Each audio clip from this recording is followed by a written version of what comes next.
Listen, that sound right there? That's not just an engine starting. That's history clearing its throat one last time. The era of the internal combustion engine is fading fast, but Cadillac isn't going quietly into the night, not even close. This is the 2027 Escalade-V, 682 horsepower of hand-built, supercharged defiance, and what you're hearing right now is the final, unapologetic roar of the American V8 before electrification swallows everything whole. Feel that rumble in your chest. Hold on to it. Moments like this are about to become rare. Now here's the question that's been eating at me since I first got the keys to this thing. How does a 3-ton luxury fortress, something that could double as a small apartment, accelerate like a supercar and carve corners like it's bolted to rails? It shouldn't be possible. And yet, here we are. We're about to push this beast to its absolute limit and find out if physics simply decided to look the other way for this one. Let's talk about where this all started, because context matters here. While every other automaker is racing towards silencers, toward downsized turbo 4s and whisper-quiet electric motors, Cadillac looked at the moment and said not yet. Not without one more victory lap. The 2027 Escalade-V represents the absolute peak of high-displacement American engineering. A love letter to everyone who grew up believing that real power should be felt, not just measured on a spec sheet. That 6.2-liter supercharged V8 under the hood isn't some leftover relic either. It's hand-built, precision-assembled, and it exists purely because someone at Cadillac refused to let this chapter end without a fight. So we took it to the track. Because 682 horsepower means absolutely nothing until you feel what happens when a vehicle this massive gets pushed into a corner at speed. And I'm telling you, the first time you throw this thing into a bend expecting body roll, expecting that lumbering luxury SUV wallow, and instead it just holds, flat, composed, confident. That's magnetic ride control 4.0, doing something that genuinely feels like it's bending the rules. Fluid packed with iron particles reacting to magnetic fields in milliseconds, constantly reading the road and adjusting damping on the fly. It shouldn't work this well on something this heavy, but it does. Then we lined it up for a straight line pull, and this is where things get almost unfair. Full throttle, and that supercharger whine kicks in as the torque just floods in immediately. No hesitation, no turbo lag, nothing. It's the kind of instant shove that rivals machines, half its weight and twice its price tag. Yet somehow it never feels violent. It feels velvet. That's the trick of this powertrain, brutal capability wrapped in a power delivery, so smooth it almost lies to you about how fast you're actually going. None of that raw output means anything without something to manage it, though. And this is where the engineering underneath really earns its keep. That 10-speed automatic isn't just shuffling gears, it's constantly recalculating, working hand in hand with an electronic limited slip differential that's shifting torque side to side the instant it senses a wheel wanting to slip.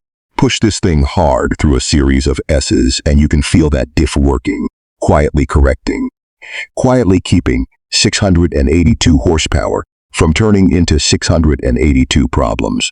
Pop the hood, and you start to understand why this small block architecture has stuck around for decades. It's not nostalgia keeping it alive, it's that this layout is still, even now, one of the most reliable ways on Earth to produce massive, dependable output without turning into a maintenance nightmare. But scale matters too. Moving a vehicle this size through triple-digit speeds and keeping it stable takes serious cooling capacity and aerodynamic refinement most people will never notice. Quiet vents, reshaped underbody panels, all of it working to keep this mechanical heart from cooking itself alive under sustained abuse. And yeah, we have to talk about what's coming next, because Cadillac isn't hiding it. The IQ electric variants are already on the horizon, promising instant torque with zero drama and zero maintenance headaches. But ask yourself this: does a spreadsheet full of efficiency numbers replace the feeling of a supercharger spooling up beneath your foot? That's not a knock on where the industry is headed. It's just a reminder of what we're about to lose. Step inside, though, and you realize this isn't some stripped-down track weapon pretending to be civilized. This cockpit is a genuine collision of two worlds. Massive curved OLED displays wrap around the driver, sharp, vivid, almost futuristic, and right next to them, Your hands land on leather that's been stitched by actual craftsmen and real carbon fiber that isn't just for show. It's tactile proof that analog luxury still has a pulse in 2027. Then there's the sound system, and honestly, this became one of my favorite arguments of the entire test. 36 speakers of AKG audio, tuned to fill this cabin with reference quality sound. Beautiful, immersive. And still, when that supercharger starts whining under hard acceleration, I found myself reaching over and turning the music down. Because nothing coming out of those speakers competes with the mechanical soundtrack happening 2 feet in front of you. Look closer around the cabin and you start spotting the details that separate this from the rest of the 2027 Escalade lineup. Bespoke V-Series stitching, unique trim accents, subtle badges that quietly tell anyone paying attention that this isn't just another luxury SUV. This is the flagship, the one built without compromise. So where does that leave us? If you care about mechanical purity, about the kind of engineering that rewards your right foot with real physical feedback instead of silent efficiency, this is shaping up to be a mandatory piece of automotive history.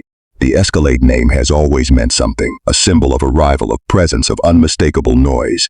Now it's standing right at the edge of transformation, about to become a pioneer of electrification, whether we're emotionally ready for that or not. But right here, right now, in this exact moment, we still have this.